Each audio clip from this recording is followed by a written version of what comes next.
What's up everybody, this is Markus, your MTT coach of the Academy of Poker with another hand review for today's video. I found this hand in one of my latest sessions, and yeah, I thought the way I played it was fine, but wasn't sure. Like, I thought it must have been like one mistake. Wasn't sure if it's already pre-flop in some ways or if the mistake was on the flop. So I thought, yeah, why not share it with you guys? Let's have a look into the hand.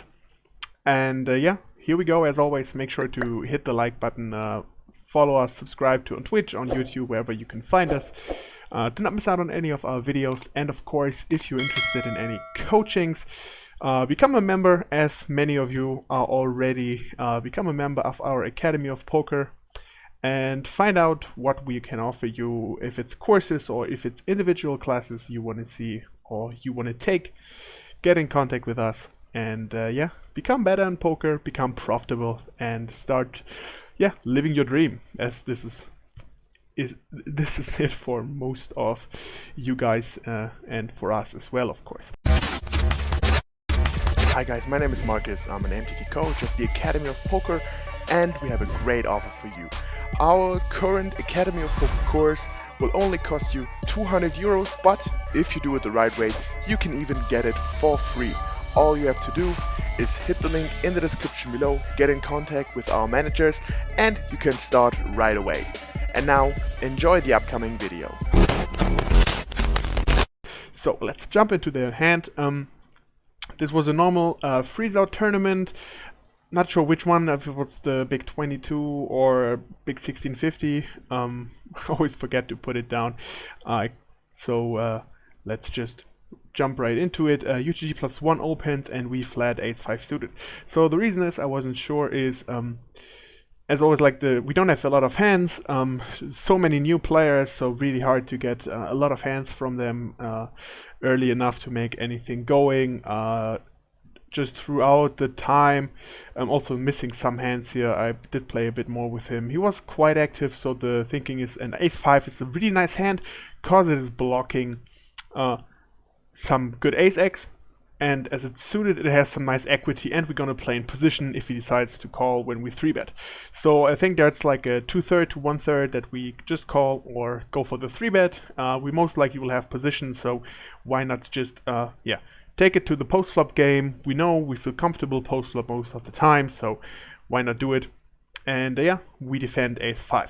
If we want to have a look about the ranges first, so this is the range for UTG +1 with his stack size. So as you see, we are, of course, that's the good thing, like we block a lot of these ace-x here already, which is nice, and he's gonna have a lot of Broadway stuff, and yeah, 6s. Sometimes they probably also open pocket 5s, pocket 4s, but we stick to our ranges because they work the best for us, and therefore we will not change it too much. Looking at our range, this is what we flat or 3-bet. As you see, we will 3-bet aces, kings, ace, king, sometimes ace, queen suited, sometimes jacks, a little bit less often 10s, and for blocker, because of the blocker effects, and also some of the smaller ace-x. But yeah, so we defend and we see a flop up king 10-8. Not much for us. We have a backdoor flush draw, we have a backdoor straight draw, and the overcard. So not that much. He continues for roughly a little bit more than quarter of the pot. We can put that in here. As you see, pretty much he bets his whole range here, and pretty much always on the smaller side. If you see, like most of the time, he will go at least a third in average, I would say, would go for the smaller sizing, sometimes for a little bit more. I mean, 25 on 33%, not that big of a difference. So, and as you see, also to be which is quite funny, simple post-flop has like a diverse strategy, as you see here, so quite a lot of different things. It favors the smallest sizing, but it does want to go sometimes for the big sizing, as you see, for example, with bottom set, with top pair, with overpairs, so pretty much with all the top pairs, with some strong gut shots, with backdoor flush draws, with open enders, because this board does hit our range pretty good as well. Now he goes for the small sizing, and yeah, this is what we flatted pre. in this case, and as you see, we will also call with a lot of our stuff. All the bottom cards, like that are smaller than the board, we will just fold. A7 is most likely a fold, so Ace5 should 100% be a fold, and this is where I made my mistake, because I thought, because of the small sizing and my range hitting this board pretty well, I can make a nice float here, and yeah, continue to then, if he checks the turn, which could happen a lot of times, to then start betting, or if we pick up some equity, let's say a queen, a jack, or any kind of spade, which would be really nice for us, where we can then get into the pot a little bit more. And I said we're getting a pretty good price, 4.33 to 1, so we only need 18% here on to continue, which we most likely, according to Simple Postflop, will not have, as you see, as I said, like the range of the opponent is pretty tight here. Nevertheless, we do make the call, and we get to the turn. Now, you see it already in Simple Postflop. I have to calculate it before, because the calculations take quite some time. There's the ace of clubs, and this time he goes a bit bigger, goes for 60% roughly. So let's see, we have this, we go for this sizing probably. Simple Postflop, as you see, would suggest to pretty much always go for the small sizing again, meaning in this case a third of the pot here.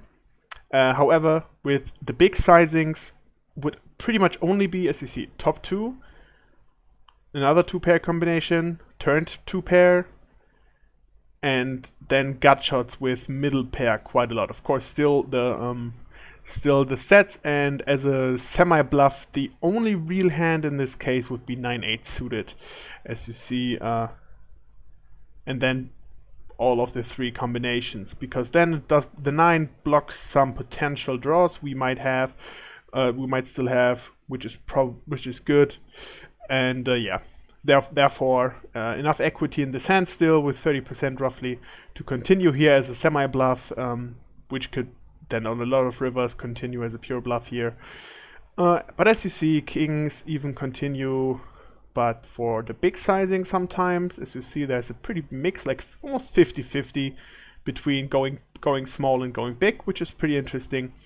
But yeah, as you see, range-wise, it's getting really tight. As you see, only 5% of his range left. Yeah, in this case, as we folded Ace5 pre-flop already, on the flop already, it's not in there anymore. So I think that's why this is also good for me, and I thought that's why I wanted to share it with you, because we can have a look at what we should play. So as you see, Ace7 was a pretty close spot already, and now as you see, we should pretty much fold it all the time. Only like 10% out of the 3 remaining combinations we can call 1 out of 10 times. And the stuff we call is all the turn 2 pairs. And as you see, which is pretty interesting, we don't raise anything here. Because especially with the good, like for example, when we turn the nuts here, we of course just call down, because there's a rainbow board. What are we afraid of? If he has a set, it's gonna go in anyway, and there's nothing we can do pretty much. But he can't have any flush draws, so we're not afraid of that. So that's why we keep calling. The same with like king queen, as you see. Even though we only have second pair, we still have to call, because first of all we block nuts like queen jack. Then we also have still the chance to hit a jack on the river, and yeah, therefore as we block also like on the flop his c-betting range, with his c-betting range for value, we block pretty good, so we have to continue here. And yeah, I think pretty clear here, all the 2 pairs, an open-ender, still calling, all the sets, and yeah, pretty much all the weak 1-pair hands. Interesting enough is that we fold Ace9 100% of the time in this case, but sometimes at least call Ace7. So I think that is pretty interesting to know. Because I guess, what I think is that a 9 is also, as you see, our opponent will continue with stuff like 9-8 suited. So if we have Ace9, we block those possible few bluffs he might have. Because if he has, as you see, like the 9, or sometimes with a queen, as you see here, like queen 10 with third pair in this case, queen 9 as well with a double gut shot here, with a gut shot here. it's getting kind of hard because then if we hold that hand, we block our opponent's bluffing range. Same goes for jacks here. Really hard for opponent if we block 2 jacks. It's really hard for him to not have like in this case to have a king or an ace because of his range he's already down to on the turn. Now as we pick up the ace, second small mistake I guess, we go for the call. And the river brings the 9 of diamonds, and yeah, because of the sizing, that's why also I think he made a small mistake sizing wise, because it always looks a bit, yeah, a bit weaker or a bit more, yeah, how to say, like a bit more confusing when he goes for the sizing. So just as a small tip, like if you want to go for 3 barrels, either just go already overbet on the turn and then overbet on the river. In this case would not be possible, but only here if he goes for like 7.5 big blinds, for example, here's 1.5 big blinds less and there's 3 big blinds more in the pot. So there's 25 in the pot and he sits on, why is it on 33? That's not correct. Okay, that's there it is, his remaining stack. You see, so there's 3 big blinds more in the middle and he has 1.5 big blinds less. So there's 22-4 and he has 25-2. So he has like a 90% jam, which always looks a bit better. Some opponents might be easier inclined to call then because I think, oh, it's for less than pot, I don't need to be right that often, or it doesn't look that strong, and yeah, they might be inclined to call some more times than usual.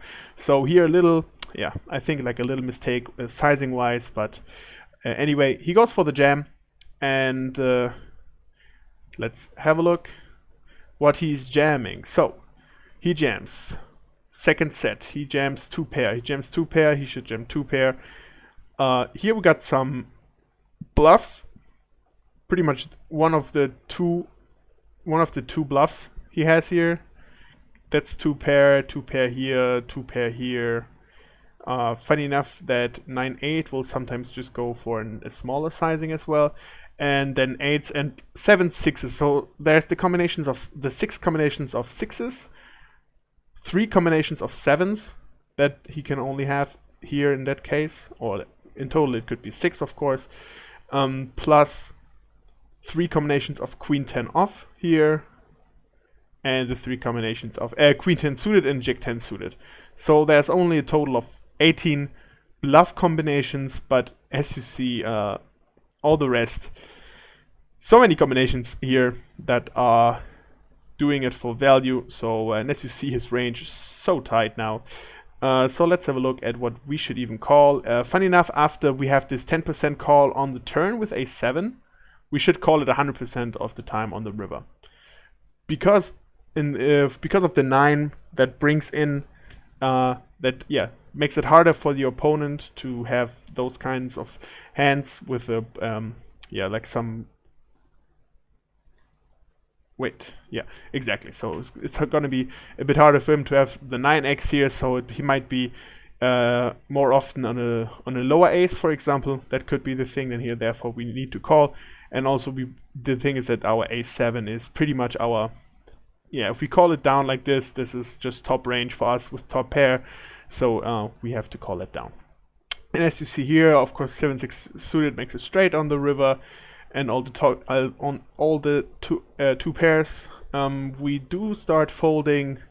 Funny enough, we do start folding, for example, Ace Jack off, which is pretty interesting.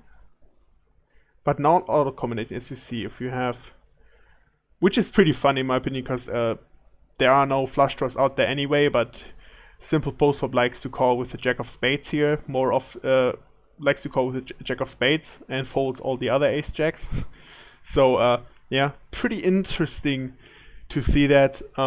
Also in this case, I'm not completely sure why the Jack of Spades is the important card in this case, but yeah, this is one thing I will definitely try to find out, why this is the case here, why we should call with this all the time and not with the rest. Probably he's gonna have some more Jack X combinations, or with the, because I would say if it's Jack of Clubs, because there's the Ace of Clubs, that Ace Jack suited, for example, is is not possible that often anymore, and therefore we can call it a bit more often, because that would probably continue on the flop, and ace check offsuit will not continue that often. So yeah, pretty interesting here. But as you see, my mistake was, the preflop was fine, the mistake was on the flop. I should just fold it already, even though the sizing was so small, and we do have position and I have the backdoors. His range is already so tight, as you see on the flop, just a 16% range pretty much here, and on the turn it's already down to 5% because he doesn't continue that much on the flop. That is not value heavy, so therefore just fold the flop, make it easy for myself, and save the roughly 8 big blinds I lost in that pot. But yeah, that's things you always have to learn. That's why we're doing this. That's why we do the studying, to make sure to remember those spots. So for next time, I remember, okay, small ace X suited. I can, of course, sometimes 3-bet them, but if I call, those are not good hands to float a lot, because they also just block already the bluffing combinations my opponent can have in this spot. And there's the mistake, I think, that I should not think about hands that I can float with, but also about hands that my opponent can have in the situation. If I have an ace on that board, he's more unlikely to continue with just ace high here, but he's more inclined to, or he's leaning more towards some king x, 10x, or strong, maybe like some open-enders with backdoor flush draw and stuff. So in that case, like as you see, like 7-6 suited would be a better hand to float once, or either like just 8-7, 8-9 suited, stuff like that. That would be better because it's not blocking a lot of the bluffing range from our opponent. So that should be the takeaway for today. Let me know, guys, what do you think about that hand? Would you play it differently? Will you like always fold the flop because you didn't hit, or would you think, yeah, actually the idea is okay, I think, to float once because you have some backdoors, and he was pretty aggro. He was like, I just have a few hands on him, that's the problem. Got some issues with the holder manager, it doesn't display all the hands here I have mostly. But yeah, he was barreling most of the time, so we could try to take it down in later straights maybe. But yeah, probably in those cases, especially when multi-tabling, it is just easier to give up those spots, because they can just get nasty on the turn and in the river. And yeah, leave those spots, take the easier ones, and yeah, don't waste or don't lose money in those situations where it's more easy to avoid those. Yeah, as said, leave a comment, guys, if you have any questions about it, about the program, about the hand itself. So if you would do something different in some way, just shoot it, and we will be more than happy to answer it. Other than that, as always, guys, good luck at the tables, have a good night, and see you in the next video. Bye.